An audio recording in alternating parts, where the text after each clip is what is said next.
Welcome to the Wheel of Reeds for season 7, episode 9. And before you guys get all upset because you don't hear Ian's voice or you don't see Ian here, he is coming. Not like last week where he didn't show up. Ian is on his way. Let me just refresh my screen. He is currently walking to his car. Or at least he should be. He's leaving the stadium as we speak. He went to a basketball game for his birthday. His birthday was yesterday, so yay, happy birthday, Ian. Yay. Yeah, so he went to a basketball game for his birthday and yay sports. And the game just ended. So he has a designated driver, so he's not gonna drive and record, but he's going to log on while he's driving and hop on and then switch over to computer once he gets back home. So shortly Ian should be popping in and we will just add him in here when he shows up. But we figured because it's getting later, let's just go. So yeah, I mean these are relatively short chapters with a lot of description in them. So there's a good character we meet. So yeah. So, she's old as dust though. She is. We'll get there. Ian just sent me a screenshot of him on the basketball floor. So the game's over. So yeah. So he'll be here shortly. Anyways, so what's going on with announcements? Things coming up on Friday, not Saturday. We were gonna do it Saturday. It conflicts with something else going on. But so Friday night, 10 p.m. Eastern Standard Time, Wad of Fortune. We've lined up all of our guests. It's going to be a ton of fun. Contestants. We have Zul from one of our moderators. She's gonna win. She knows it all. Zul's going to win. Stuff.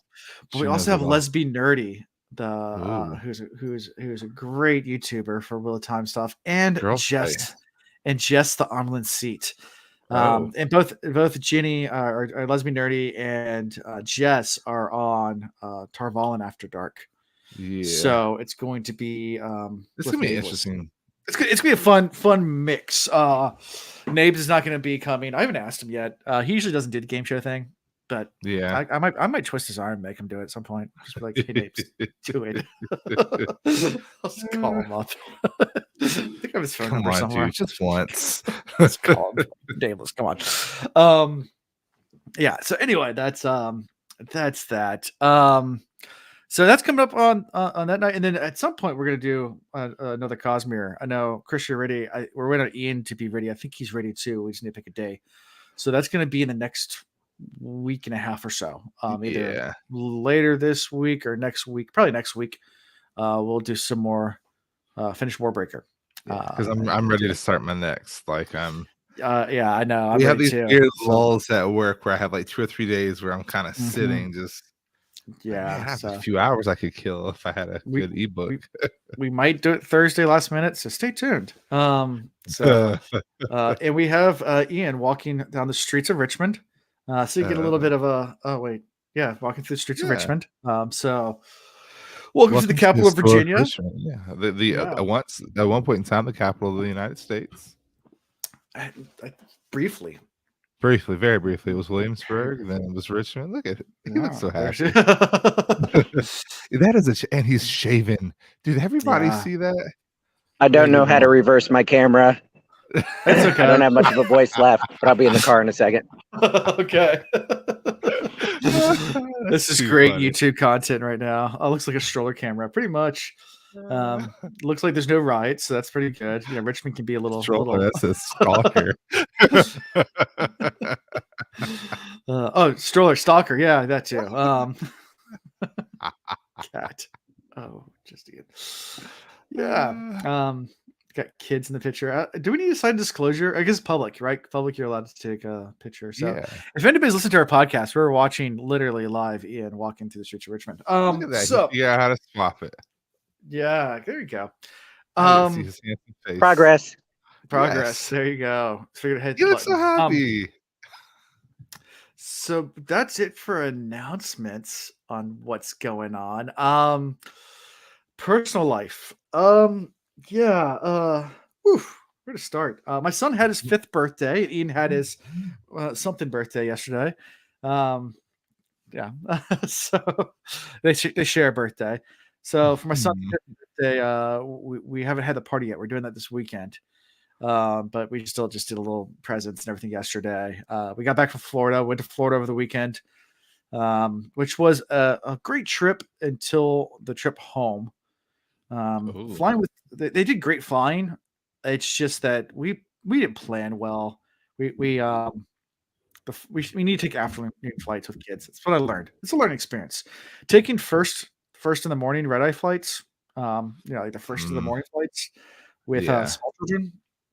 It's just lots of meltdowns, lots of tired kids that just don't know how to act and want to just have temper tantrums in the middle of TSA security checks. And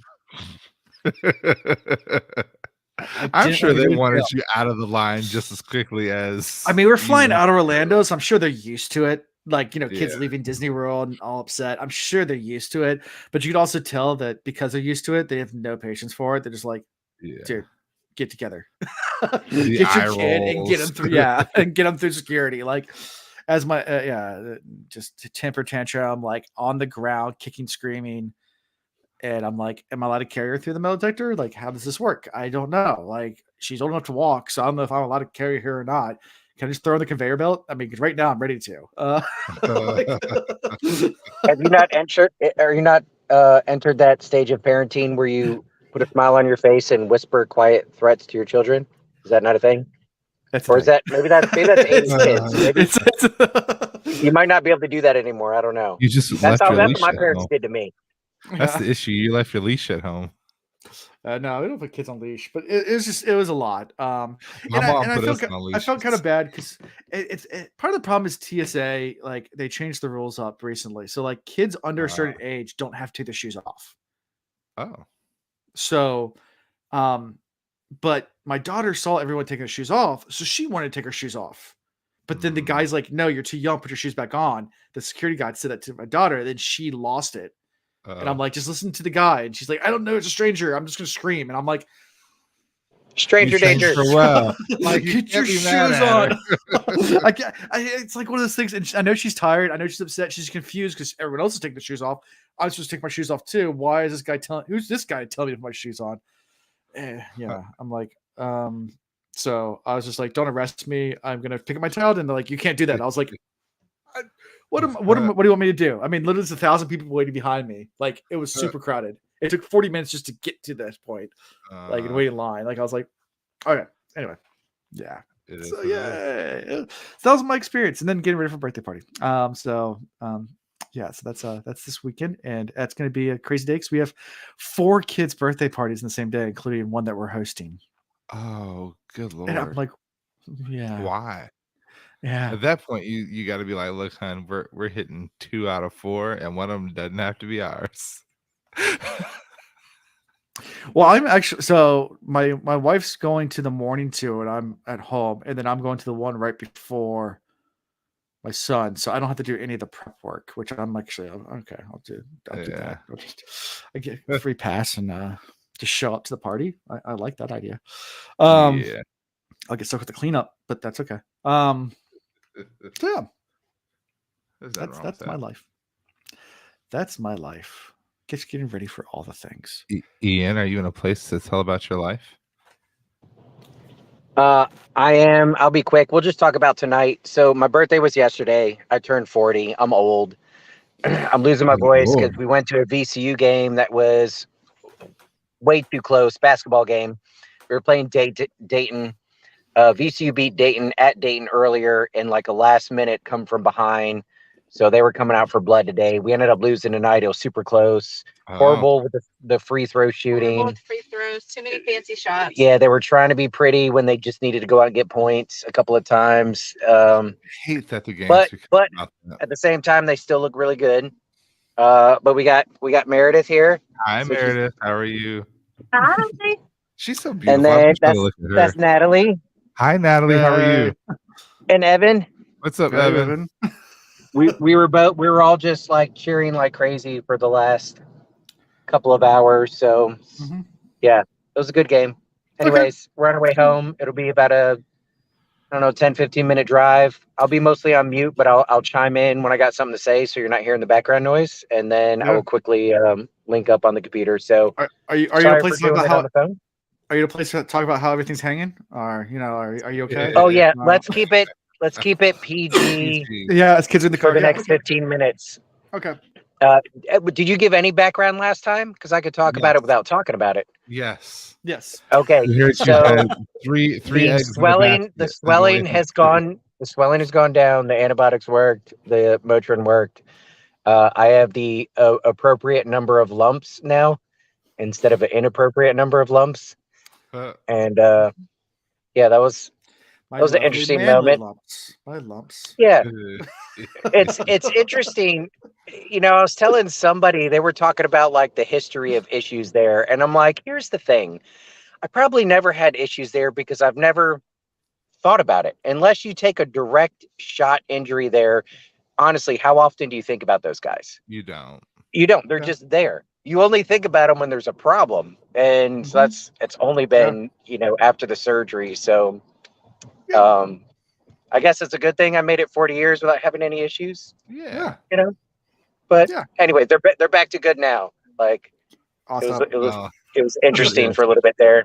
Just Very good. imagine getting injured there, and that initial feeling just not going away for days. Oh no. See, It's not cool. And you know, gravity, especially as you get older, gravity just has more of an effect there. So every step was painful. Every time I rolled over, it was not fun. Yeah. Anyway, we're good now though. Yeah. Good. Cool. That's as clean as I can keep that. Yeah. No. We'll leave it there. Sounds good. Chris, how about your personal life? Yeah. So if I end up laying out on the bed or in full recline mode, it's because my knee is giving me issues again, guys. Like literally Monday, got up 5:30, headed to the gym, out of the house by 6:00, hit literally the last step on the third flight. And I just don't know what happened, but pain just shot through my entire leg. Then I lost feeling in my foot. Then my knee swelled up. And, me being me, I still went and did my leg day. And then came home and text my boss at 7:30, like, hey, I won't be in. I'm going to go get a checkup. And so they did get the x-ray and they're like, you're like 50% arthritis in both knees right now at 35. You really need to do the obvious. I'm like, yeah, I know. That's natural. If you went to the VA, they would tell you that's natural. Everybody's got that at 35. I think so. Like, I'm like, she's like, it's not the death sentence or anything. You just need to slow it down a little bit. I'm like, that's what you tell old people. And she kind of looks at me like, what's your family history with their knees? I'm like, well, all the men have had knee replacements by 55, even the skinny ones. She's like, yeah, you're kind of headed down that track if you don't lose some weight. I'm all right. She's like, but we are going to get an MRI because this is just odd for this to keep happening to you. So in my mind, and this is horrible, I'm hoping that something shows up on the MRI so I can be like, yes, there's a solution. Like, it's not the arthritis, it's a torn meniscus or something, and then I have a real reason to be having these issues. But yeah, otherwise life is good. We went and saw what was it called, Jurassic World Live. So it's definitely like geared towards kids, but we went anyway just because we wanted to see what was up, and we thoroughly enjoyed it and had a good time with that. And that was our weekend this past weekend. We just relaxed and saw the show. They have something like that comes to the Coliseum here. It's not Jurassic World. It's like something Jurassic. Something. It's not like anything related to the movies, but it's all done like and stuff like that. We went one time. It was fun. The kids enjoyed it. It was very, very carnival-y. But it was fun. The kids had fun. That's what's important.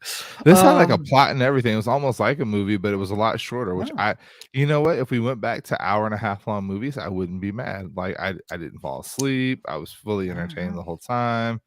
I could do that life again. I hear you. Yeah, speaking of movies and TV shows, I am caught up on Last of Us, so I did that. Oh yeah, that's good. and you talking about genetics reminded me of the dad joke from that show, which was great. That diarrhea is hereditary, runs Yeah. in the genes.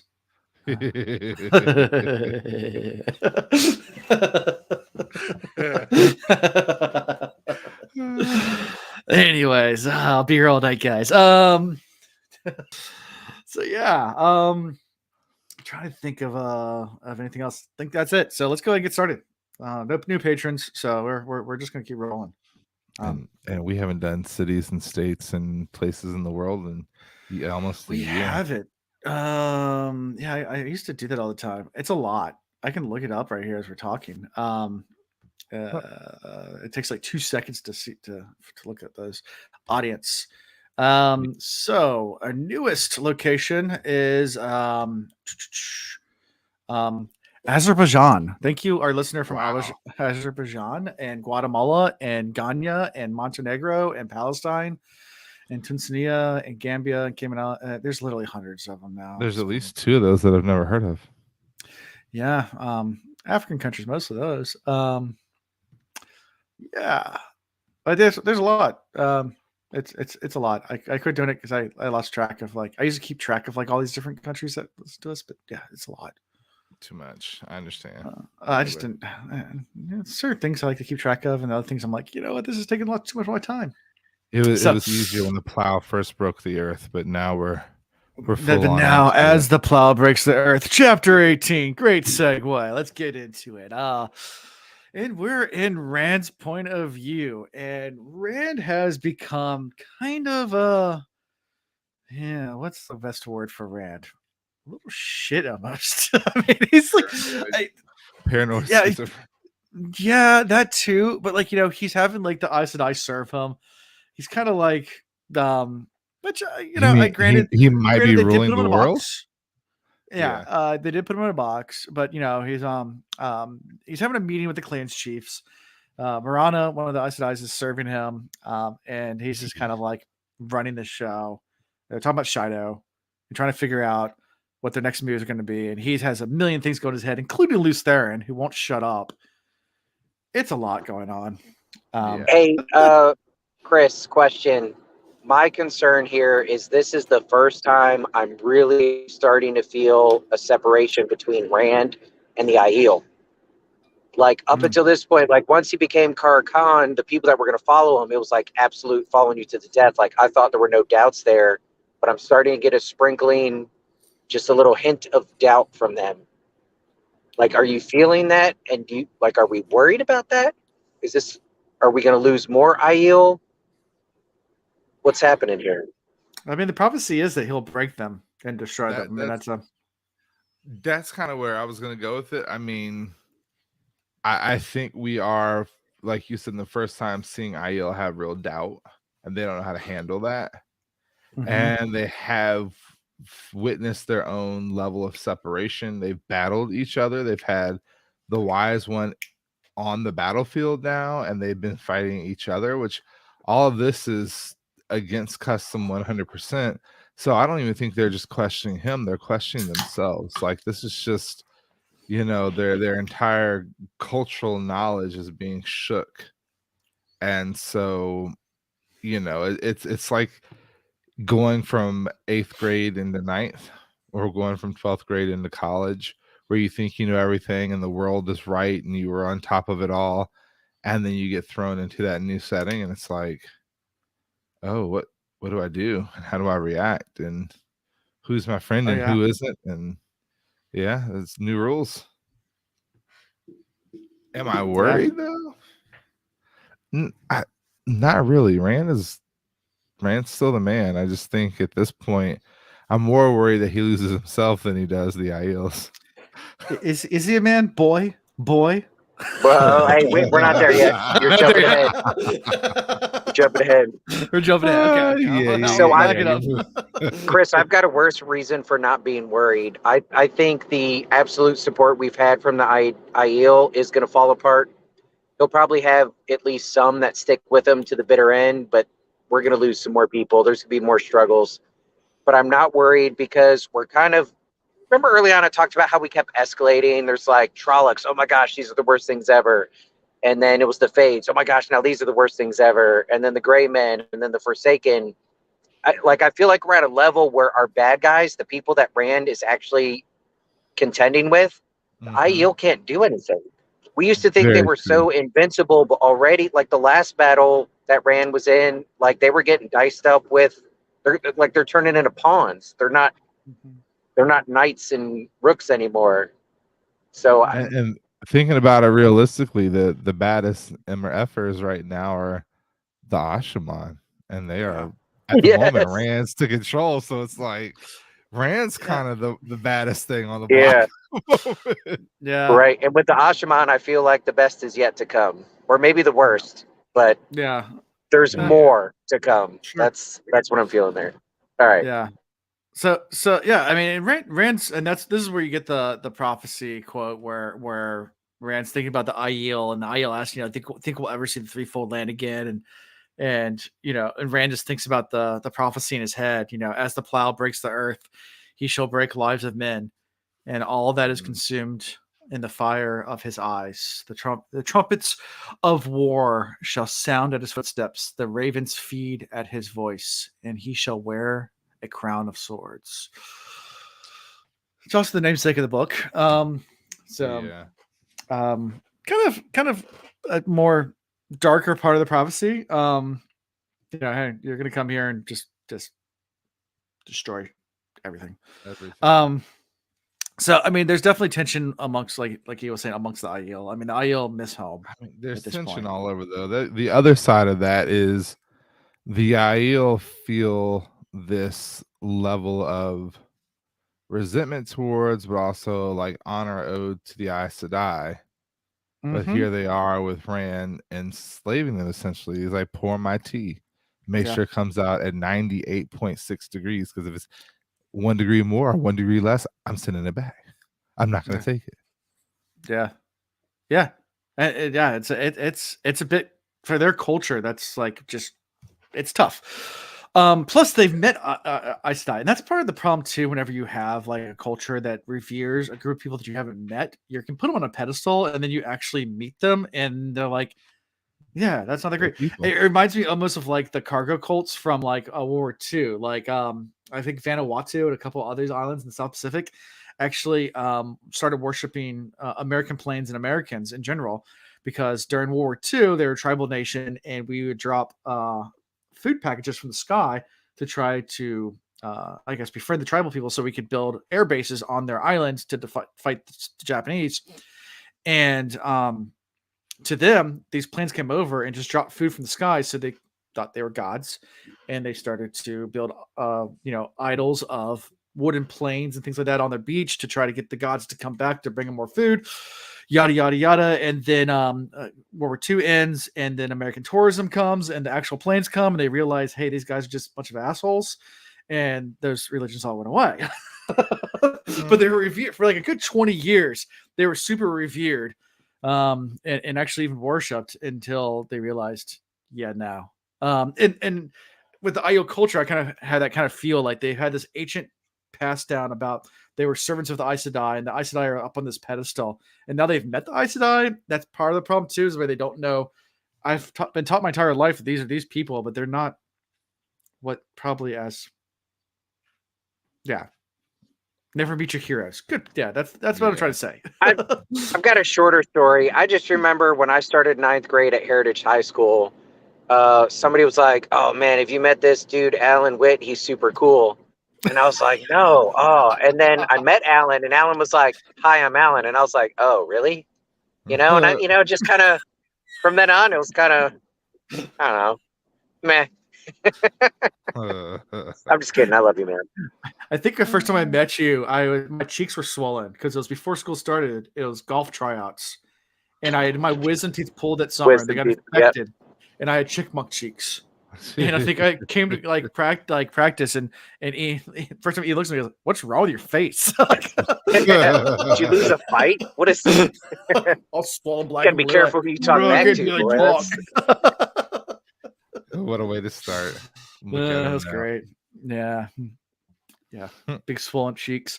Anyway, so as all of this is happening, and they're talking about going to Kinslayer's dagger, Rand's going through his head like, I got to fight the Shido. They're also down in Ilion. We have Samuel we got to deal with. There's trouble in Amadicia with the White Cloaks and with the Dragon Sworn, and there's all this stuff going through Rand's head, and he's kind of like somewhat losing it. And Luce Theron's in the background too, just kind of cackling and doing his thing. And as all this is going through, Barrelane just comes in, pissed, like, you wrote me a note. You're gonna break up with me over text? Like, really? Like, you're gonna say, like, you don't have the decency to come to my face It's and tell not you, me? it's me. This isn't working. Text. Bye. Don't call. Not right. Go home. And she's pissed, and he's like, "Yeah, it's not a big deal. Just go back to Marianne. I don't need you here anymore." Yeah.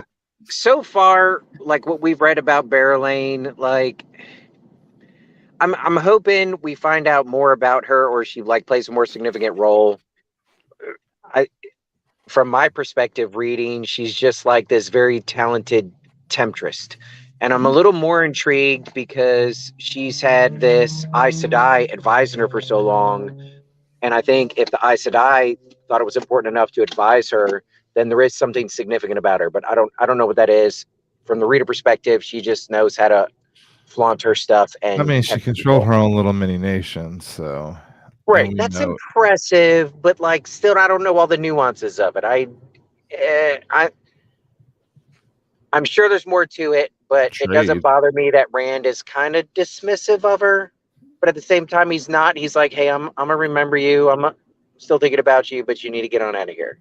I don't feel bad about it right now. No. I feel like we're gonna find out more about her and her people later on, and I'm gonna eat these words.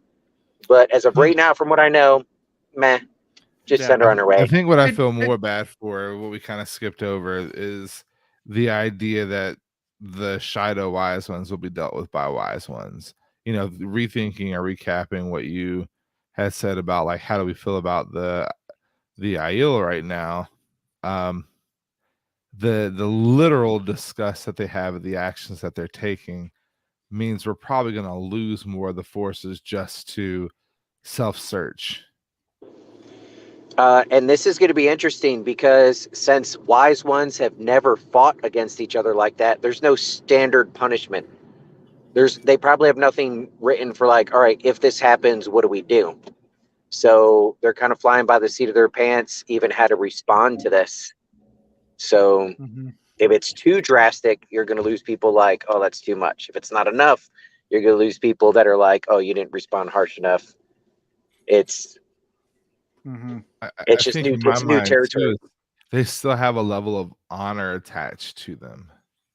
Yeah, they're still considered wise ones. The Shido are still considered one of the people. Yeah, if a wise one from any of the wise ones that supported Rand, if they punish the wise ones that were Shido, they're still making themselves less. Yes, because they're attacking the wise ones as a whole. There's going to be some toe, some big toe. Big toe, little toe. They're gonna take a piggy to the market. They're gonna take a piggy. Where'd all the piggies go? One of them goes wee all the way home, but I don't know if that's happening for these guys. Yeah. And Rand's reason for Barrelane, I'm back to that whole thing. I mean, he has a pretty decent reason, I think. I mean, someone tried to assassinate her just like a couple days before and like almost got to her. It's like you don't know anything about assassination. You've never had to deal with that, and here it is. Yeah, here it is. Yeah, and she's like, oh, they caught it in time. I was like, but it was too close. I mean, just go home. You're fine home. And she tries to make the argument, well, if I go home, what happens if, the Tyrian Lords, Wiriam, decides that like they need to take over my kingdom to, he's like, well, that's how it's going to be then. It's like, if that's the end, if that's how it's going to be, then it's how it's going to be. Like, he also sees her as a tempter. Justify the means. So. Yeah, I mean, he's also very tempted by her. Sure, he does, and Luce Theron sees her too as he rubs his earlobe and hums. Yeah, he's kind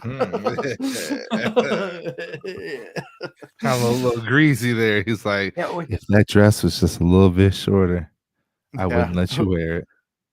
What do you think about like Luce Theron kind of almost taking over Rand's body from time to time, like the whole earlobe thing, and Rand catches himself doing it and knowing that's from loose By Therans things. once we got to the end of this chapter, I started questioning things the same way Rand did. But at this moment, I'm like, get it together, Rand. Push him back in the box. Keep it together. You can do this. You have to hold it together. Like that was my thought. And he's getting glimpses of like Loose Theron's memories as well. It says, like entering the hall servants and things like that. And he's weird stuff's happening. But yeah. So anything from all this Barrelane interaction before wait, don't hurt him happens? Well, I mean, Barrelane still gets her promise. And then, of course, there's also the conversation of the Wave Mistress, who Rand is still avoiding, which I don't get. Like, he doesn't care why about, like, he has so much other stuff going on. Is like, it's not part of the prophecy. It's like, yeah, but you're part of their prophecy. It's like, I don't care.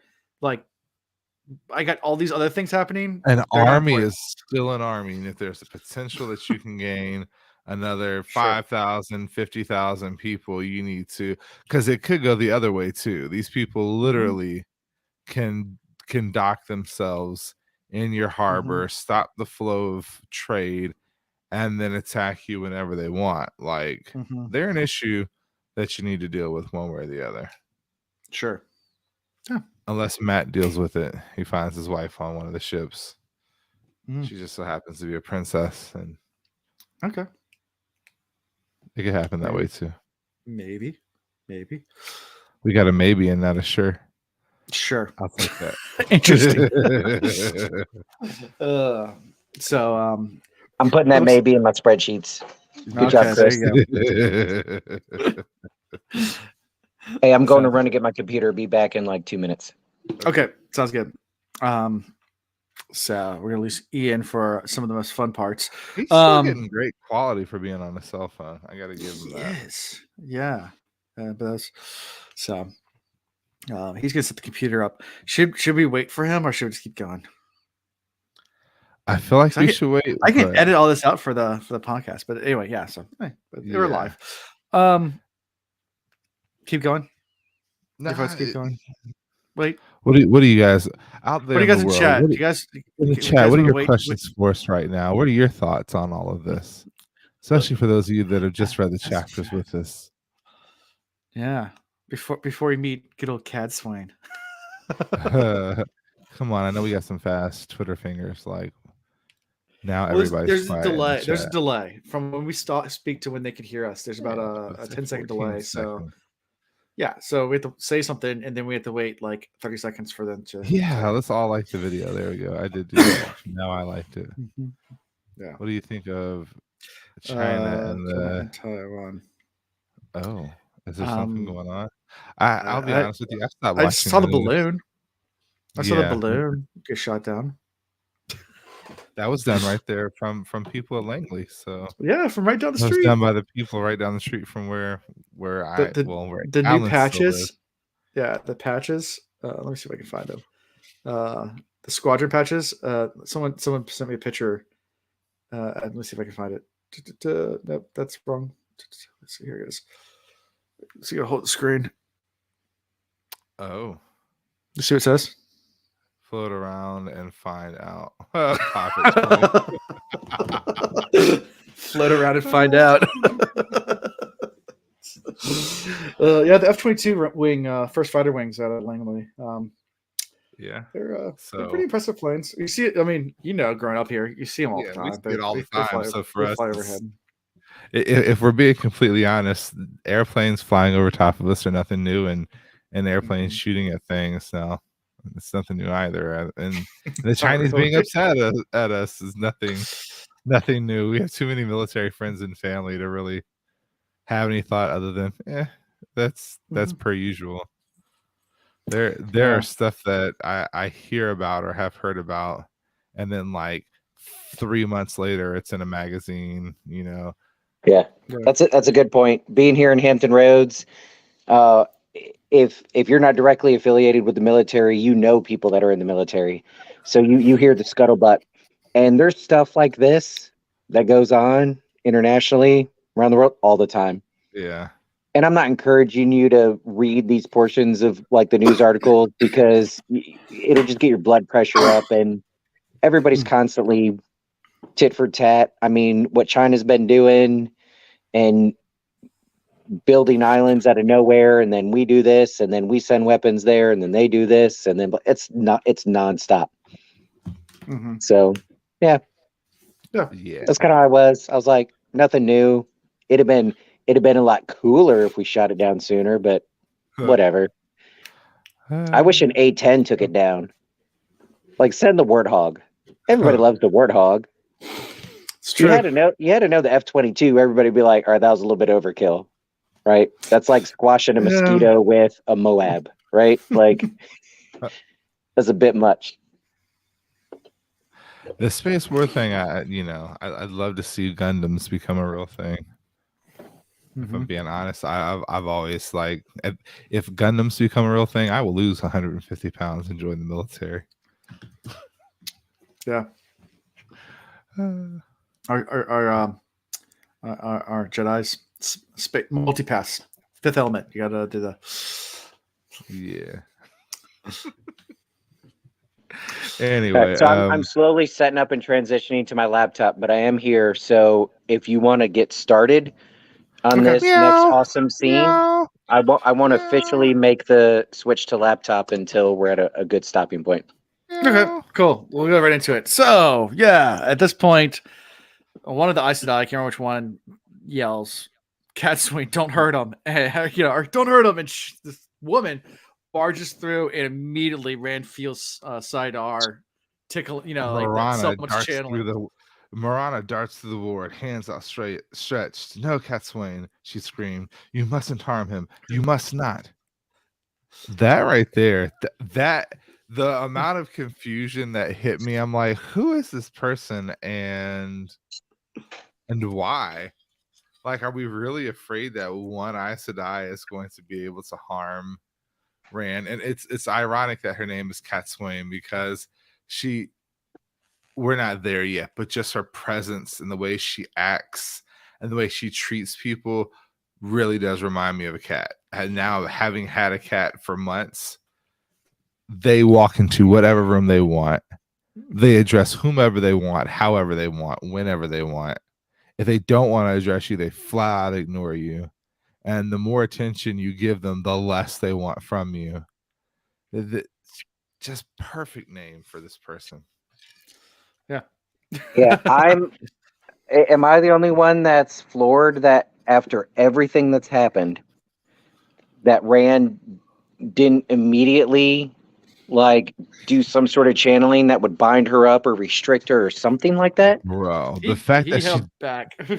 or how about she was able to enter the room without the Aiel stopping her? Yeah, they all veiled. And she was channeling. That's why, like, and not just Rand, but the Ashaman, like, why didn't they immediately do something? This would have been one of those moments where I would have thought Lews Therin finally took over and did a channel on Rand's behalf. So now I'm glad he didn't, and we'll get there in my thoughts on Kitty Cat, but I don't dislike her. Okay. Yeah. But still surprised about the reaction. Everyone else is tense except for her. She comes in cool as a cucumber. I mean, just like straight up, cool cat, left and right. Yeah, like okay, and starts making snide comments just right off the bat. I mean, immediately just comes in. She's like, "Oh, so this is the boy." And he's like, "What you call me?" He's like, "Oh, the children are playing. All right, come on, isn't it great when the children play?" So. To me, it became obvious real quick, though. When first walking in and she was channeling, I was like, oh my gosh, here we go. But then Rand didn't react. And then she dropped a couple of comments, like just very dismissive of Rand, calling him boy, this, that, and the other. And by the second or third one, I started thinking to myself, okay, she's pushing his buttons on purpose. Not necessarily in a negative way, because then it would be a suicide mission.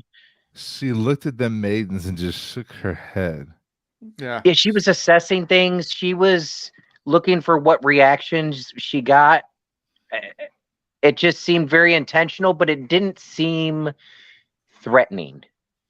Trying to grow decent roses in northern Gillidan may be near to death, but it is not quite the grave. Oh, do calm down before you frighten someone. One would think you would have grown a little less excitable since putting off novice white. Like, that's the response she gives to Marina, who's trying to like save her life. She's like, you disgust me. I love her attitude. Like, I don't know what it is. I think I like being abused or something like. Oh, because that's how I call me feel right cat.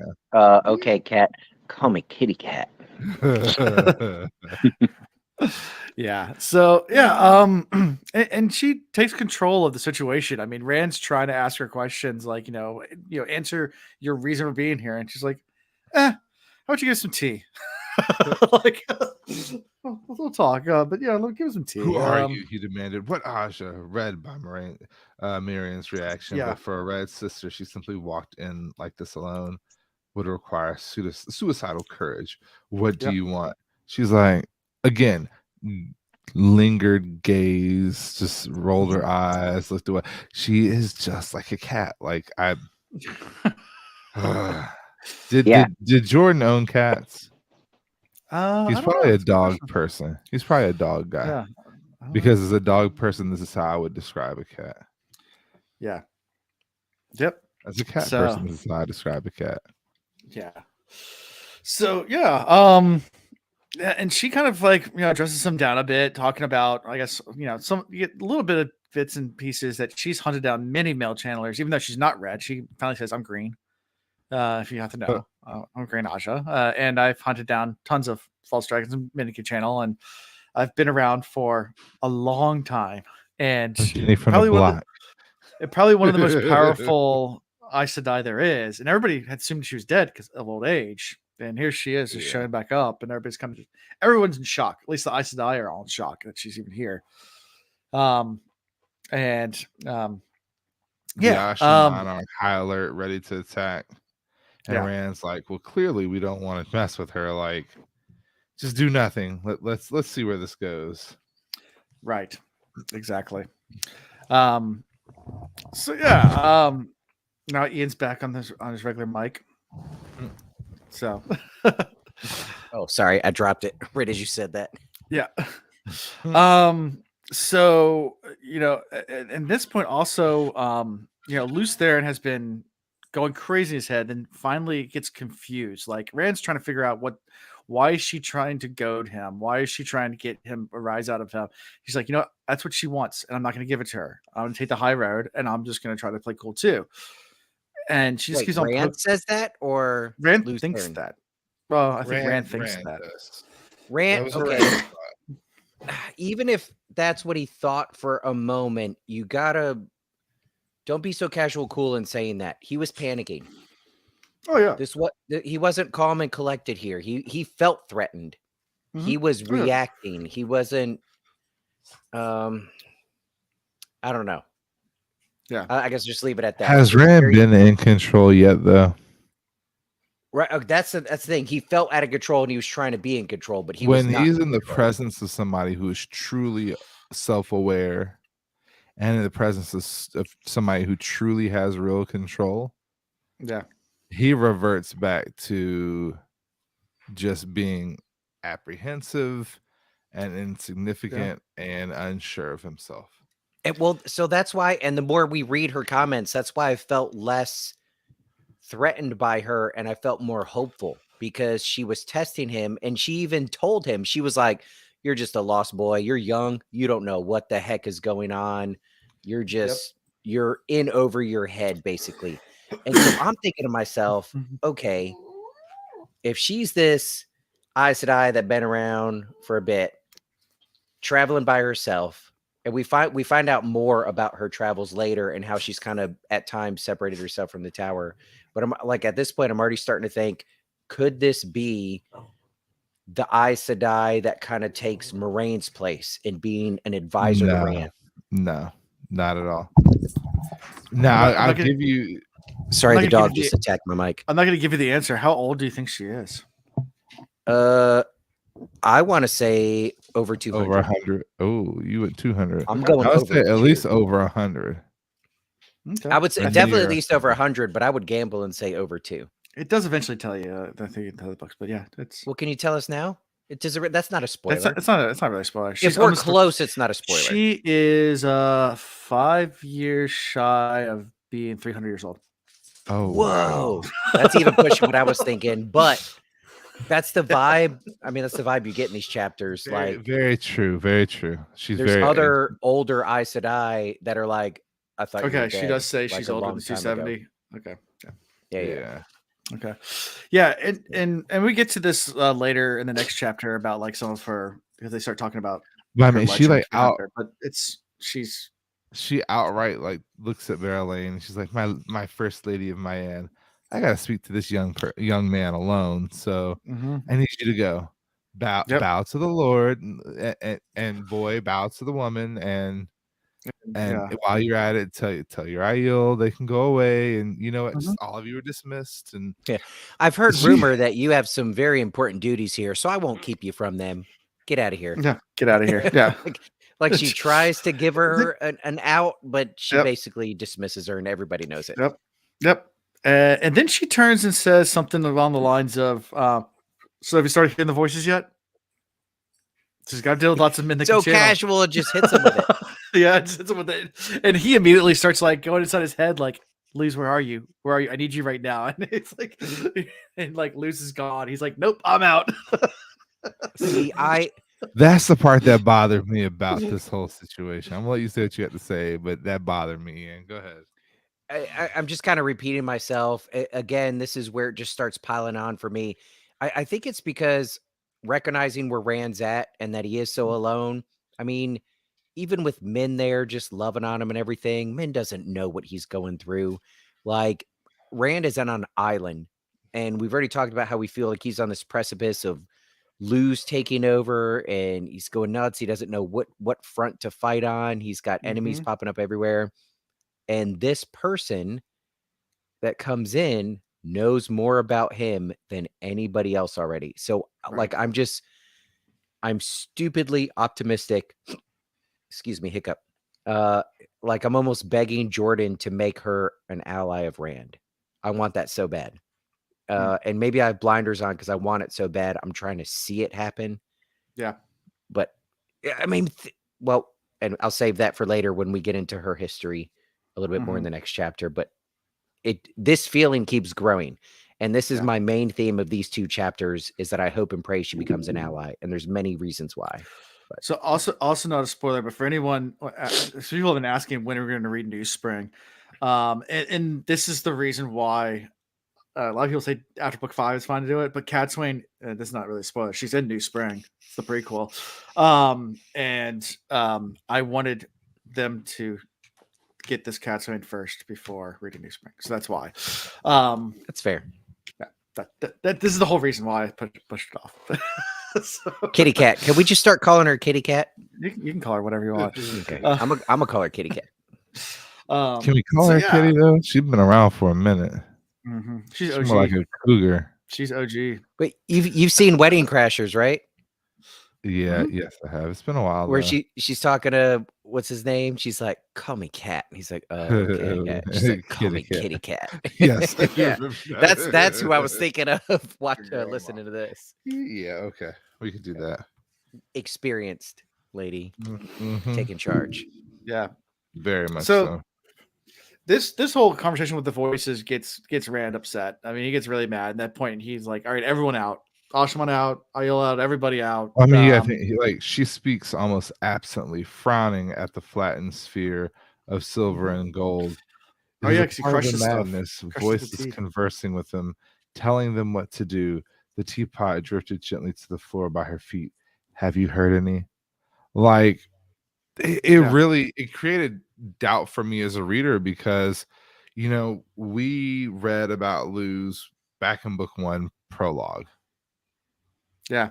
So in my mind, in what we know about or assume about the book, Luz not only is real, but he survives the time by doing just this, hopping into the Dragon Reborn's mind every turn of the wheel. Mhm. But is he really?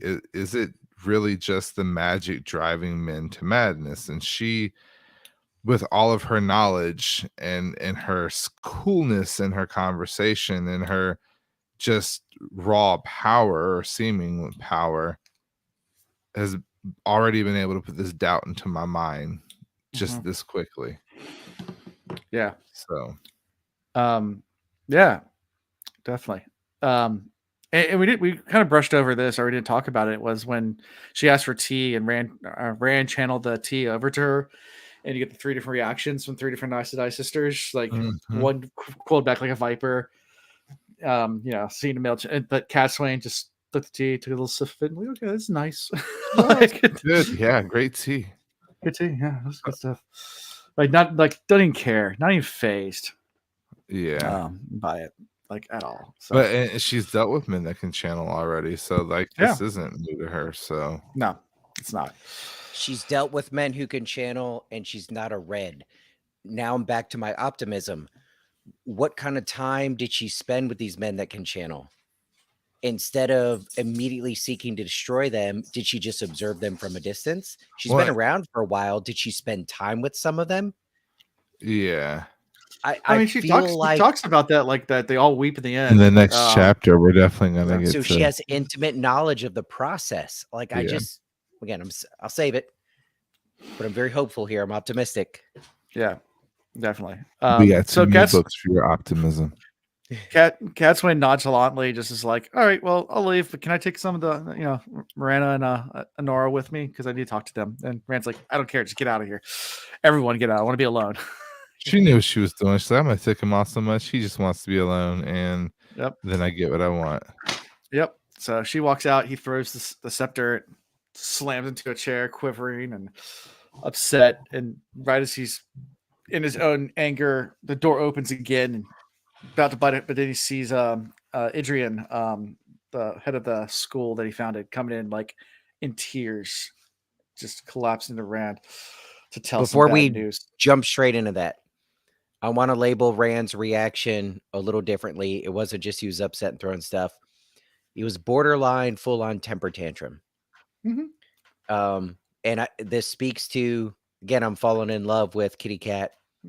Like what she was saying about how you're young, inexperienced, you don't know what's going on. And then his reaction here is just like what Alan, you were talking about in the intro. It's a kick and scream. Like you want to be in control, but you don't know what you're doing. So you don't know how to react. Like you just flip out, you break stuff, you throw things. Yeah. It's he's got to work on his impulse control issues here. Yep. Yeah. So, and I've been learning to love Rand, but I got to call it out when I see it. Rand is struggling here. Acting pretty immature. His responses garbage. Ian is falling in love. She must be evil. You know what? Y'all are lucky Meredith ain't on anymore. She I was gonna say she definitely. This is how awesome she is. She wouldn't even like defend herself. She would be sad, and her and I would have a conversation about it later, and there'd be some, hugging it out, and she'd pray for you guys. She'd be doing a lot of praying. What's his name? I want to pray for him. Or her, whoever that was. What's anything from these chapters before we move on to 19?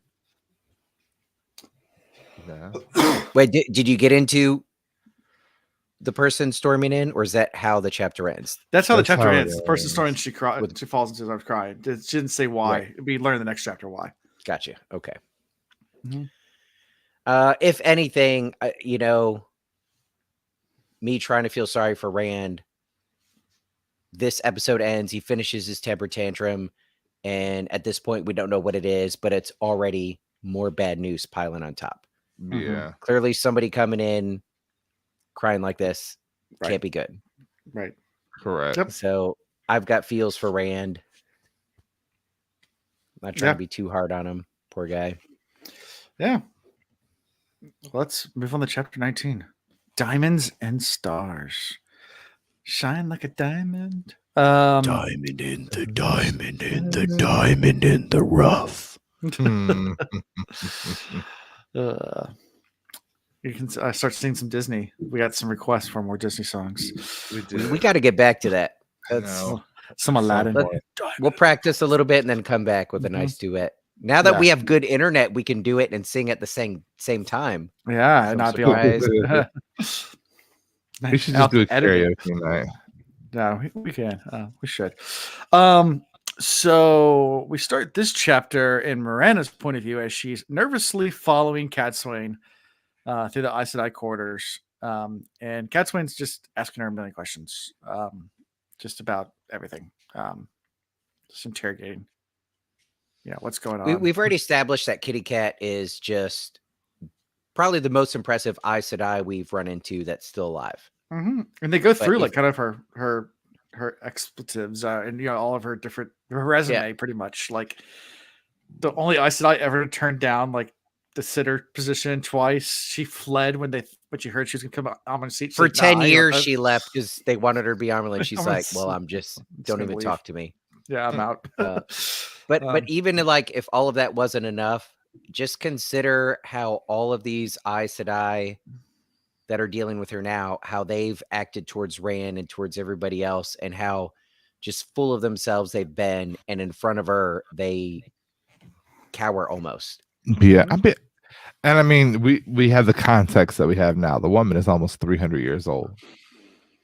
She has seen. I have so many questions.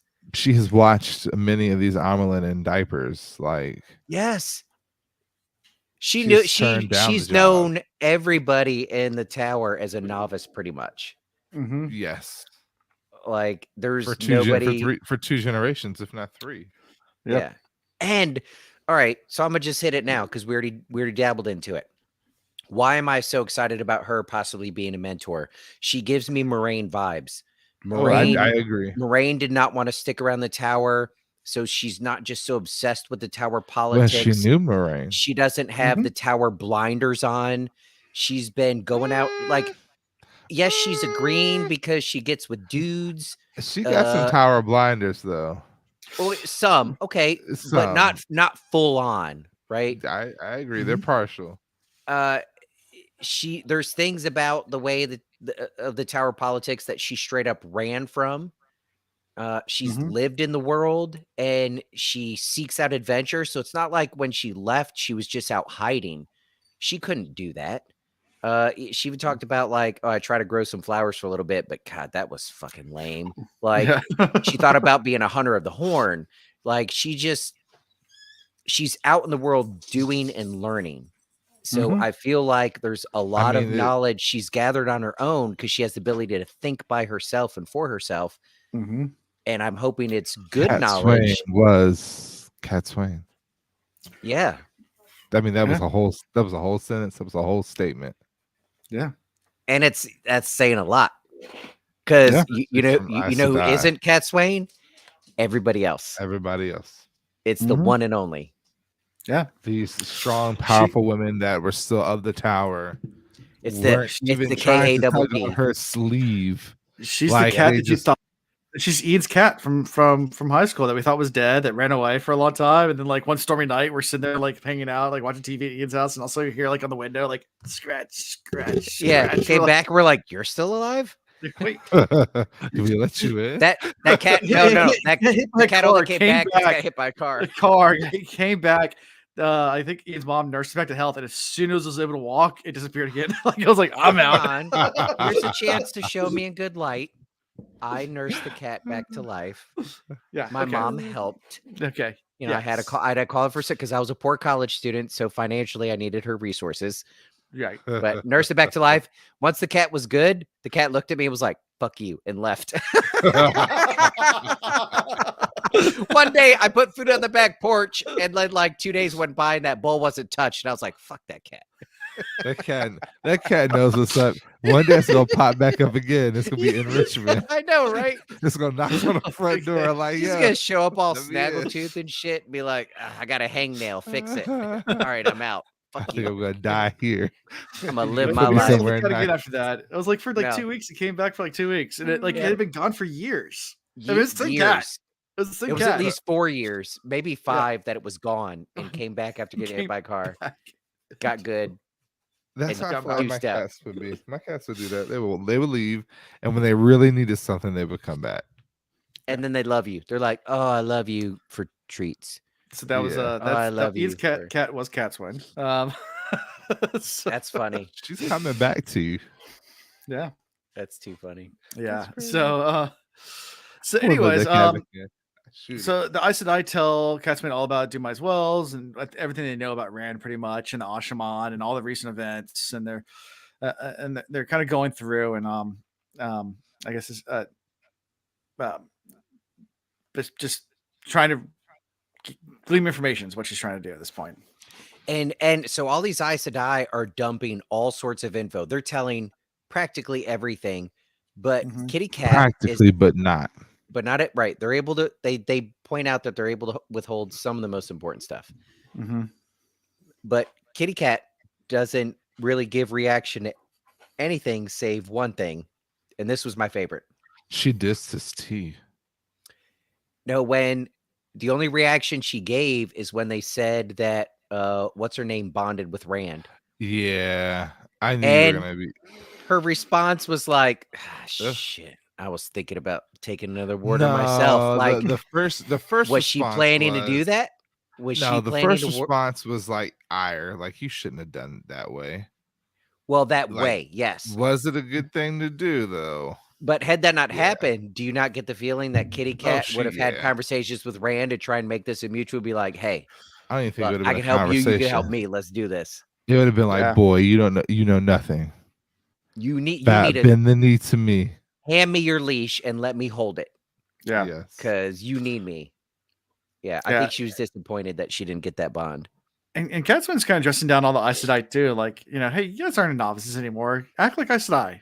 Shape up. Like, and I think it's a Daigain who is the one that's like in a corner, like terrified because like she barely made it to Aes Sedai. Like, what is it? She made it accepted by a fingernail, and she wore the shawl by an eyelash. Yeah, Like, she spent the most amount of time as a novice and an accepted. Yeah. And barely made it. And we know about like the hierarchy of things. That's how they judge each other. Yeah. Right. Not it's a combination of how much power you have, but also how long you were novice, how long you were accepted. Like those that make it through quick and have a lot of power, they're the most influential. So she's got to be like bottom rung. Yeah. I mean, she's really. I mean, her intelligence is high. So taking it by your presence, the tale of the boy is submitting to a lie or false. Don't look so surprised, child. Did you think I didn't know your associations? Mm-hmm. Ooh. Like she knows what's going on. She's known what's been going on for a minute. She's just kind of keeping it in the background. Mm-hmm. And she's like, and what about those other Aes Sedai? Clearly not with Elida. Have you guys had any conversation about, whether or not they're being subservient or not? Or and why are you guys like bowing to these Wilders? And what's like basically calling them out, be like, well, so since you are bowing to them and they bow to Rand, I'm assuming you have kind of claimed some sort of allegiance to Rand. Before they can answer, she's like, I don't want to hear it. It's already obvious. I don't need to hear it from you. Let's move on with the conversation. Yeah. Like she's again almost 300 years old, is just able to cut through all of this and seems to be very accurately figuring everything out. And she makes the comment, I may skin Elida with if I can't lay my hands on her. That full of shots made my task nearly impossible. Like, she's not happy about what happened in the tower, obviously. But at the same time, she recognizes Elida as being voted in, so lawfully. Yeah.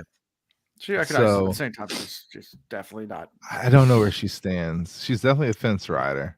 But is this not do you not love her for this?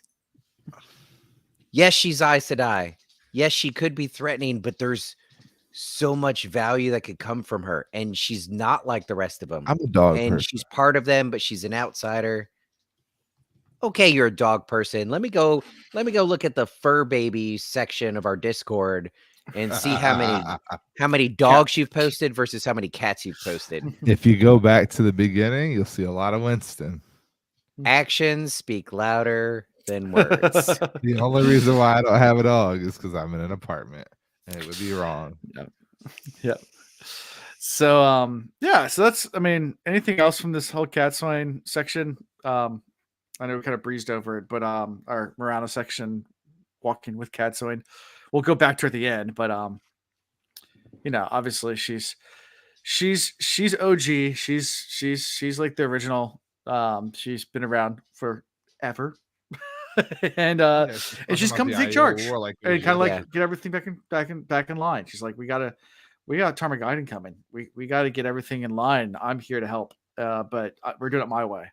Because so if you could remember back to when you were reading this for the first time, Alan, we're at the part of the books where every time you meet somebody, you try to put them in a category of like, who do they align with, and we're already at a point where these lines overlap, so it's not like perfect categories of like, all right, this is in this camp, this is in that camp. She is in a camp of her own. Oh, yeah. She's interested in Taim, but then she's talking about Thail War like it was yesterday. Yes, like she's like, clearly the Dark Ones have escaped, or the Forsaken. The Forsaken have escaped. Like, if people don't realize that by now, they're stupid. But I think it's important to recognize, yes, she is Aes Sedai. Yes, she's green. That's important. Her comments, but okay. So even the way, so you look at what she just did to bait Rand to try and get his reaction. You can't even invest too much in her talking to these Aes Sedai about, hey, y'all effed up because, like it or not, Elaida was lawfully elected. Maybe she means that. Maybe she's waiting to see the reaction. Maybe she's looking to see what level of sincerity, like how devoted to their cause they are. So I still just 100% keep her in this unknown category right now, but lots of potential. Also, Chris, do you get any vibes that she can read people's minds? I think she's just really good at reading their expressions. Or does she have a Min-like talent where she could see things around people? She made that comment to Rand about, well, you know that I can see your present and future, or something like that. She said it very confidently. And maybe it was just showmanship trying to get him to react some more. But she seems, and then there was some comment she made about, oh, yes, yeah, look at these beautiful eyes, da-da-da-da-da. And then she cut and looked over at one of the Aes Sedai that we know from their perspective, like was finding themselves wrapped around Rand's finger because, I don't know, thought he was hot, but they focused on the eyes thing. So that made me think, all right, wait a minute. Is she actually able to get in the heads of these people?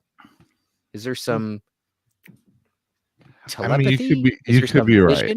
At this point, the fact that she's been alive this long and has gone through so much, there could be a little bit of that. There's also just her cutthroatness. She's just like, the next imbecile I hear it from is going to yelp for a week in regards to, I thought you were dead.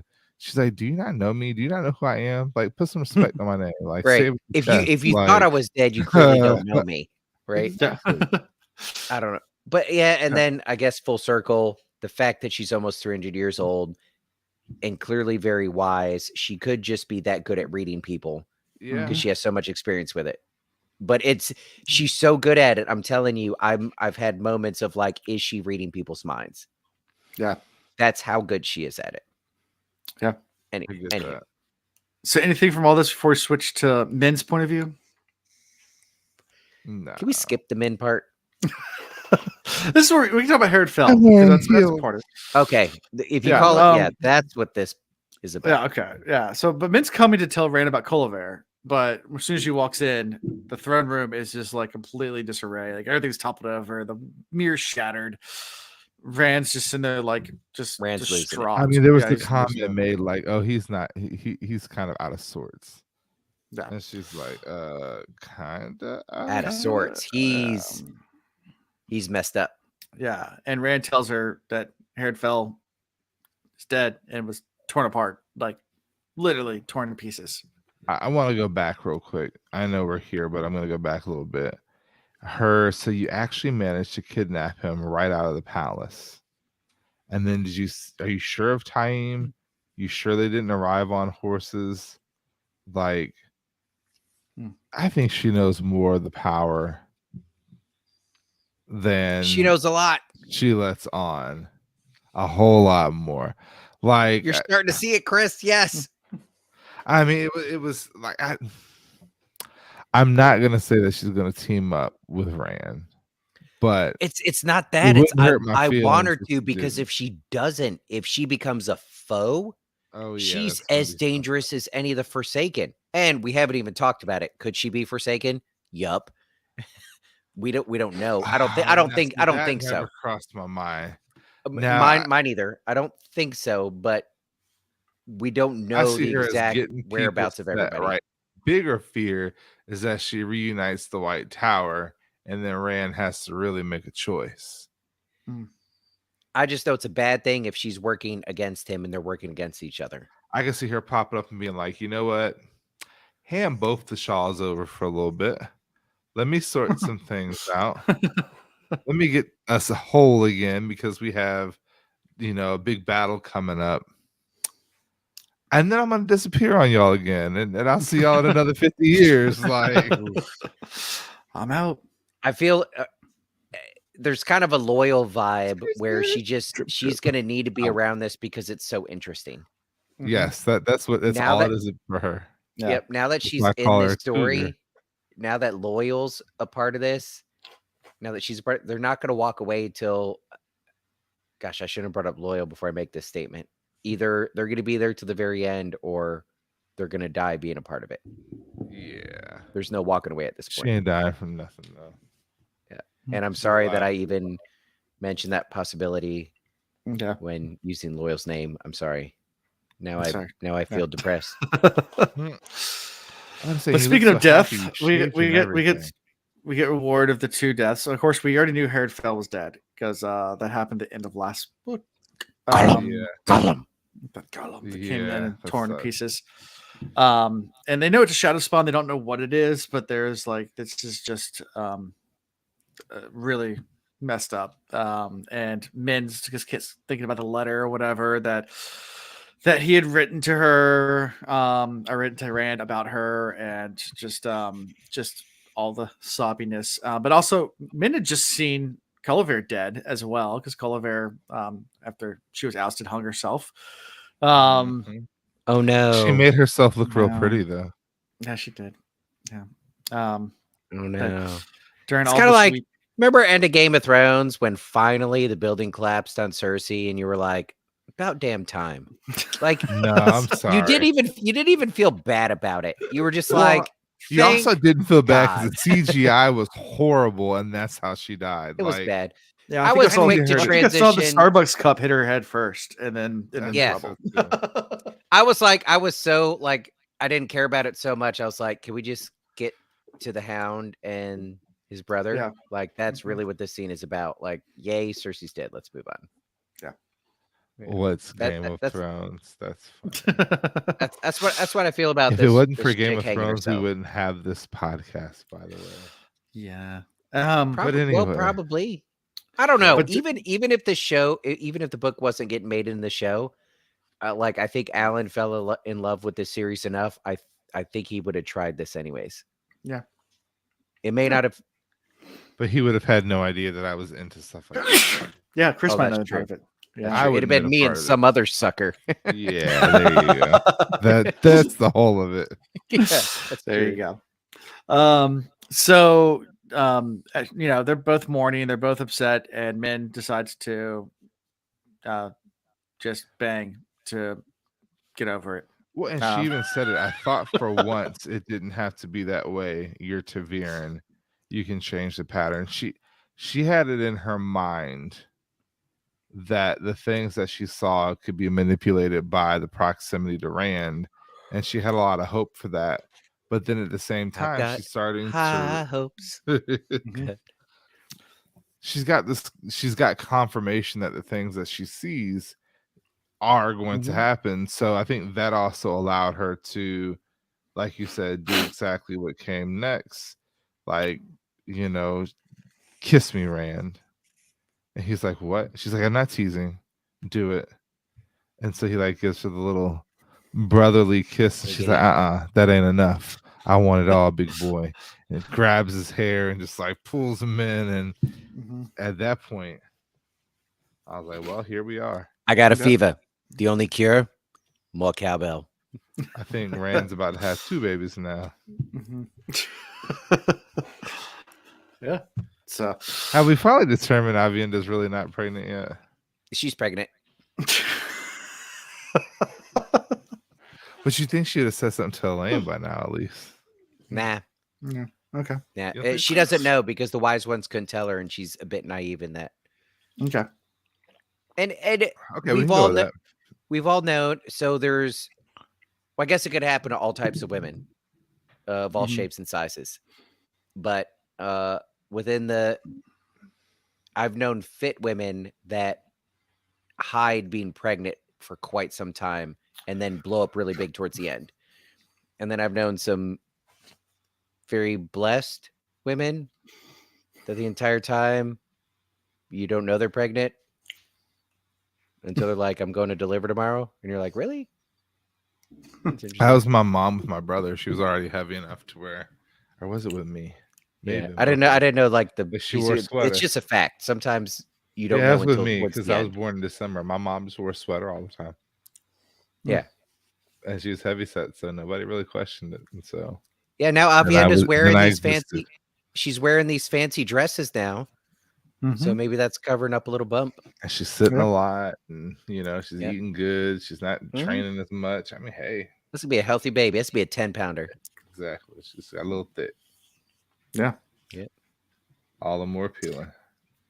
Yeah. So yeah, I guess let's get it on in a kind of weird kind of way, and then we switch to Cadsuane. Kitty cat. To Kitty Cat. She's leaving the Sun Palace and she's looking at all the Aiel Wilders, as she calls them. Not wise ones. They're just Wilders. She's like, if there's that many of them, there shouldn't there be a stream of new Aes Sedai coming at the tower? Like we need to exploit this and get more sisters out of this. Always thinking Aes Sedai ways.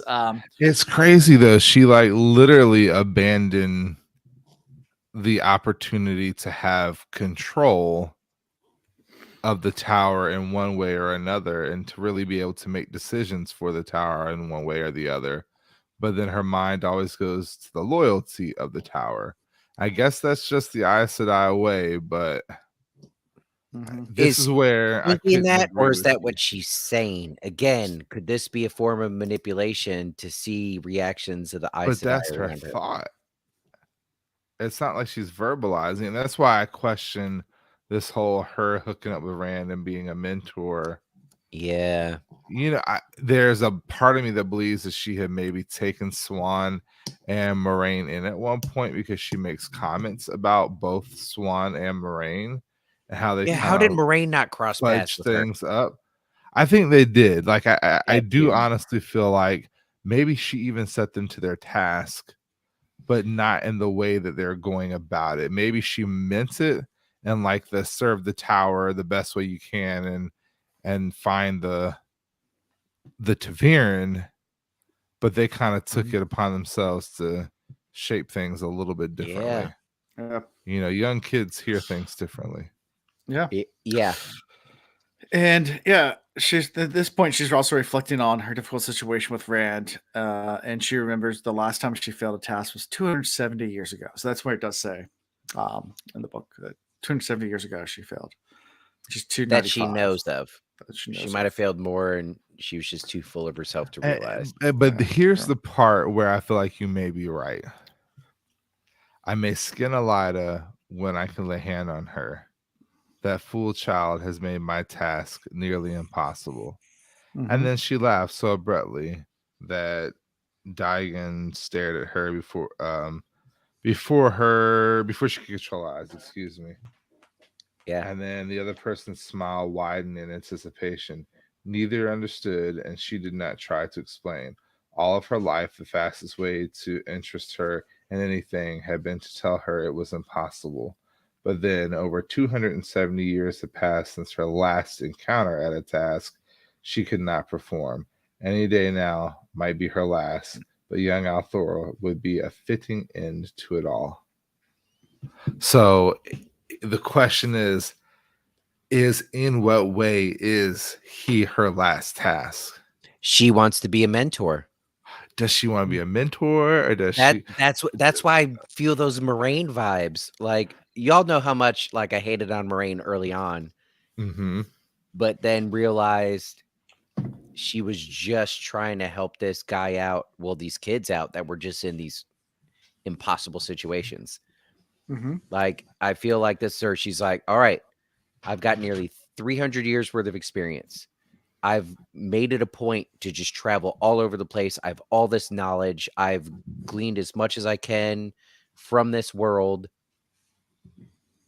Here's one more challenge. I don't think the challenge is to destroy Rand or to hold him back. I don't get the feeling that she doesn't believe he's the Dragon Reborn. I think she believes that. And I think she's been around long enough. She understands what that means and what needs to happen. And she, I mean, who else, if the Aes Sedai are going to stand side by side with the Dragon Reborn to do what he needs to be done, from her perspective, who has more experience? Nobody. Who knows more than her? I'm not saying no. At the same time, I have to have a certain level of pessimism and Sure. a certain level of like withdrawn apprehension Sure. from the As you way that should in the these other books. two kind of reacted with a smile and a, you know, that sort of thing. It's like these women could be outright crazy. I Yep. mean, I want to agree with you because she's like, Elida has made my task impossible, but it's her task impossible because Rand is on guard? Or is the task impossible because Rand has no trust? And I agree. Rand has he been directionless though? It's not that he's been directionless, it's that his direction has been changed. So the only time we've been told as a reader that he invested in figuring out what the F he needs to do is in Tyr. Remember in Tyr, he did a whole lot of time of reading and this, that, and the other and doing research on his own. Outside of that, he's been kind of winging it. But he set Matt on a plan. He would love to send Perrin on a plan, but Perrin's like, fight, my wife won't let me. I'd love to go, but my wife won't let me. But that's the young inexperienced. That's okay. In a perfect world, he could take all of his assets right now and make them do what he wants them to do and what he thinks he needs them to do, but he can't. Even Matt's funny, so he's the kind of character is like, don't tell me what to do, I do what I want. But at the same time, he's been easier for Rand to kind of convince, like, hey, do XYZ for me. But even Matt, who agreed, okay, fine, I'll do it, he's not doing it the way Rand intended for it to happen. Like, even the things he can kind of control, he can't control. There's so much that's out of control. He needs a new Moraine. And maybe that's why I'm begging for it. Chris, you're probably being smarter about this and just sticking to what we know. And I'm putting a lot of emotion in this. But and what I hope thinking for about Rand. it from that, I do hope for Rand that she's got good intentions. So I am with you on that level. I am just very apprehensive, and maybe that's Luz Theron in my mind. Because even Luz Theron kind of like backed off when she started taking control. What if they start talking and he lets his guard down just a little bit? She finds a way to allow him to be vulnerable just a little bit. And he talks about, maybe not Luz Theron specifically, but talks about the voices. And she's like, well, 150 years ago, I got a chance to talk to this male channeler for a while, and this is what he went through. And I was able to talk to him before the Reds showed up. And this is how he dealt with it. And it was actually helping, blah, blah, blah. Like, I know I'm reaching for Rand's sake, but because of the amount of time she's been in this world, there's the chance that she has this knowledge and wisdom that could help him. And I mean, I agree with that. Obviously, So- none of this has been written so far from what we've read. I'm just hoping. Sure. Again, I'm with you. For Rand's sake, I hope that she's a help. But on the flip side, she worries me just a little bit. Hmm. Just a little bit. Sure. Yeah. If they become foes, I worry about her more than I do the Forsaken right now. Big time. Agreed. Yeah. Yeah. And that's how we end these chapters. You got to meet Cadsuane. Cadsuane's loved and hated in the community, so I'll tell you that much. And you can see Mhm. why. It's very obvious why she is. It's right at the big gate. You can see why. She's Some a people cat. really like. Yeah. These chapters fall into the category of absolutely no action happening other than Rand having a temper tantrum and breaking Mhm. teacups. Yeah. But these have been some of the most exciting chapters we've had in a little bit. Yeah. I think. No, these are good chapters. I mean, Yeah. we have a new character that is just and so Kitty Cat is awesome, but I still have questions about Bear Lane. I mentioned earlier. Oh, do you? No, not like that. Just again, the small little kingdom that is still, we know it's somewhat significant, but the Aes Sedai invested in by, somebody chose to be your advisor sort of thing. Like, I still have questions there. Mhm. And then this kitty cat thing, there's just some big, powerful people that I'm just super curious to see how they play out here. Okay. That's all. If Bear Lane turns out to be a nothing, like, what a waste. Yeah. There's got to be something very significant in that little teeny town of hers. Mhm. I mean, that could be Rand's fourth mistress. Maybe they missed the count. Yeah. And Maybe they were charged with protecting something. Maybe they have the final seal there. Maybe there's an I like that. so Angreal or whatever it is there that they've just been It's charged so with protecting. powerful. It's so powerful. So There's powerful. got to be something like long-term historically significant about that spot Okay. on the map. So So favorite character? Go ahead. You know you want to say her. Well, You don't all right. say it. Say Let's it. challenge ourselves. Let's say obviously the winner is Kitty Cat. And then outside of that, if we had to pull a favorite character, who would it be? Narishima. Wait, does anybody disagree that Kitty Cat takes it? No, here? yeah, Kitty Cat takes it. No. That's it, yeah. Kitty Cat takes Right. it 100%. Right.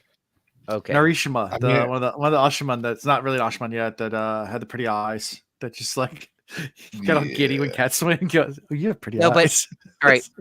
Alan, play Yes. in your mind physically what he did. He stepped Mhm. forward, he stepped backwards. He took one step forward, he took a step backwards. Yeah. He looked upset, then he tried to look at everybody. He didn't, come on. It's such a boring. When you put that on the big screen, you're going to be like, who the fuck was that guy in the background, like clogged in the corner? Yeah. So no. Yeah. No, No, I'm just Alan. joking. I'm joking. I would Obviously, love Tom to Honest, say- all right? There you go. That's what I was looking for. It's men. Men finally took what she wanted. They've been That she doing this- did.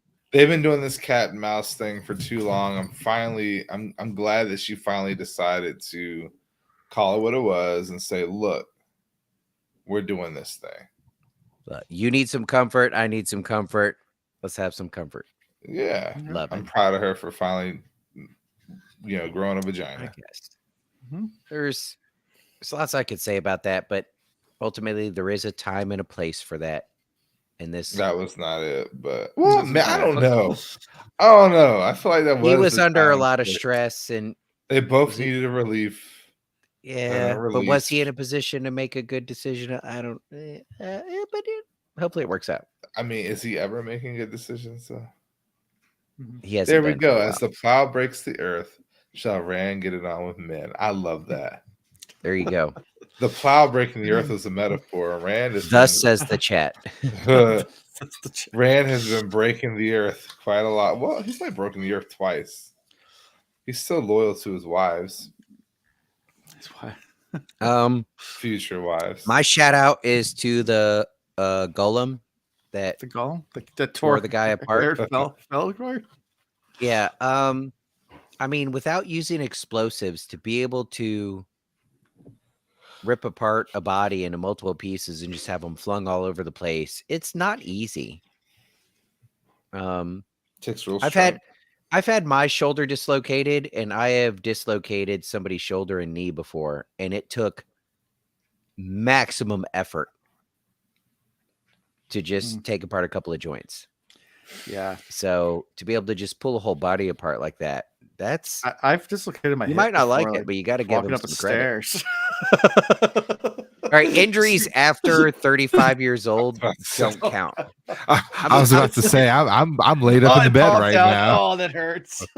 Oh, I should have. All right, this will be more I'm impressive. laid up in the bed with swollen knees right now. What are you talking about? Chris, Yeah. in my early 20s, I was able to dislocate two Okay, shoulders yeah, and a knee. That's better. That's better. I on was an gonna say, opponent.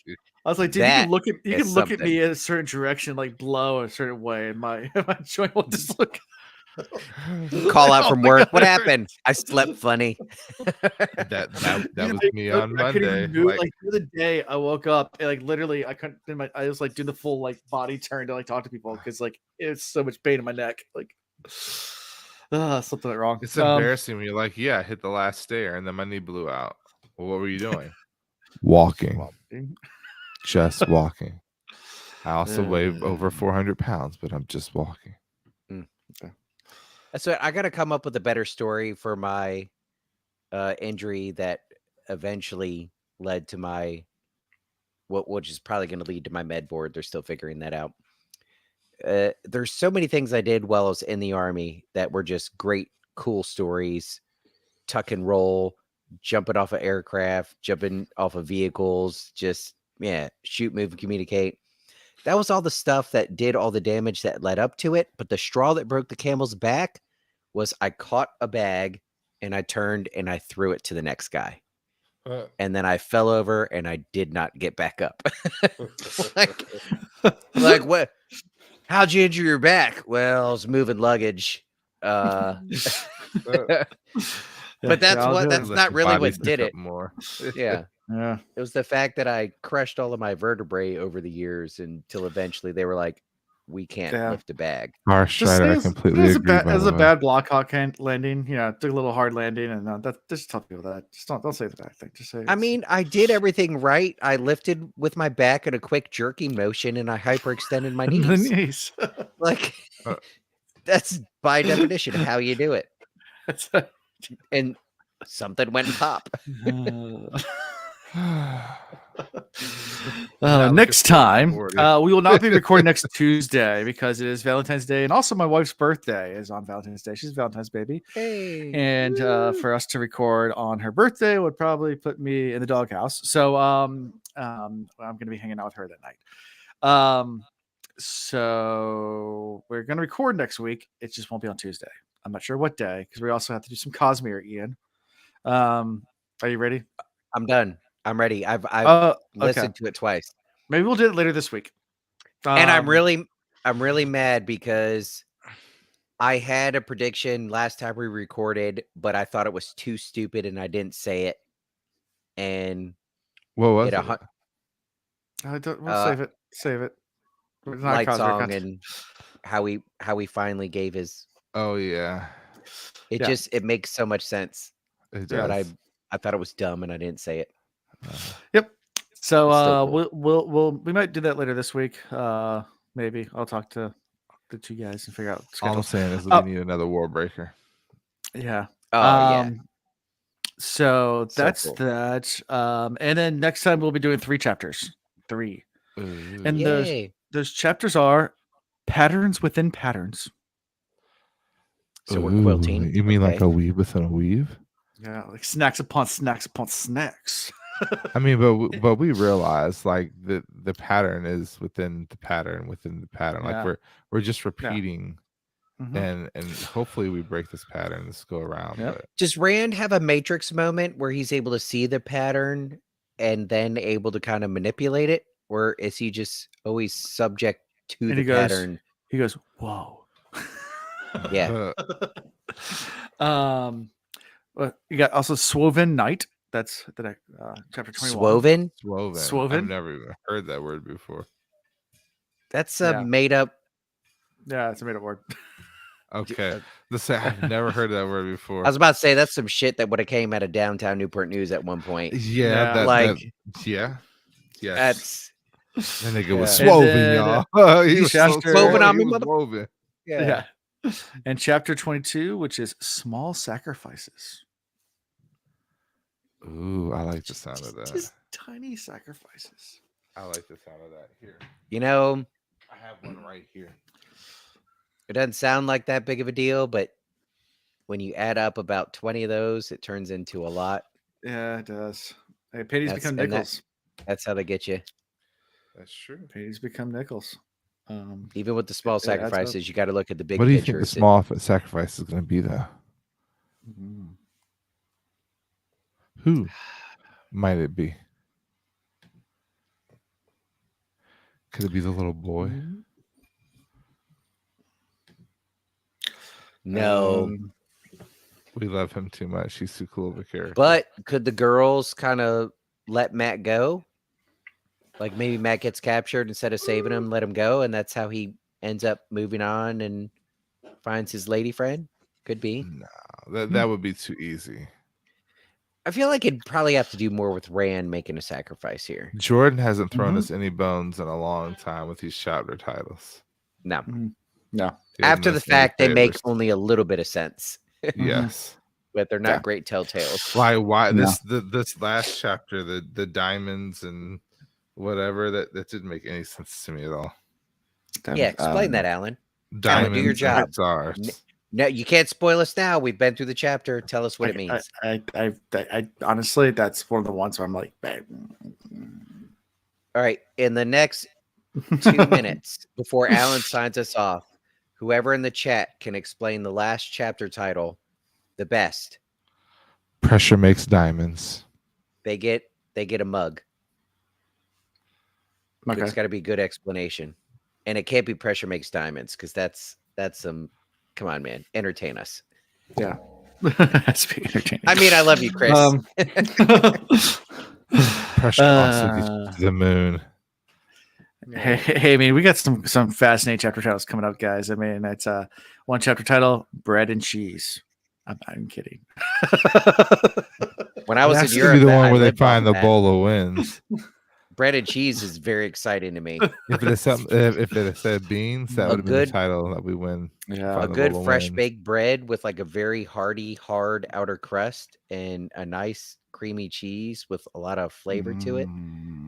Oh, That sounds phenomenal. so good. And a bottle of wine. Do we get a bottle of wine in that Yeah. chapter? Yeah. Oh, sure. We can get one in that chapter. Okay, We'll do great. one.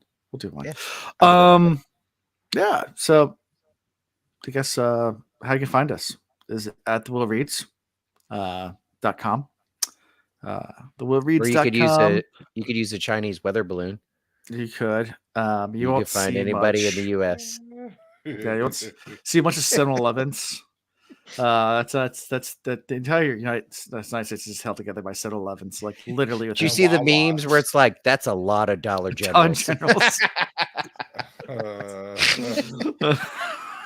There is a lot.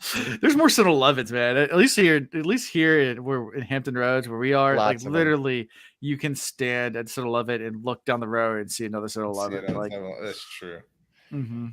like, and there's multiple places where you can do that. Like they're literally right next to each Yeah. other. Yeah. It's like- All right, sorry. So, anyways, yes. Later, so, guys. yeah, that's Nobody all I got. understands the whole diamond and what you call it, stars. By the way, nobody's trying to explain it. Nobody wants. When right. Your the bowl mug. float in the sky with oh, okay. No. No, no one does. Yeah. It was just a random pull out of your ass. We need to put a title here. Diamonds and stars. Just throw it together. I don't know. So, yeah, support us all the different ways. Go to our website, check it out, write reviews, do all the good things. Sign up for Patreon if you feel so inclined, so we can do more giveaways and have more cool stuff. Because I still need to buy ribbons for Jordan Con. That's something I need to do like soon. So I'm going to do that. Yes. Soon. And then that's pretty much all I got for this week. Until next time. Peace. Okay, bye.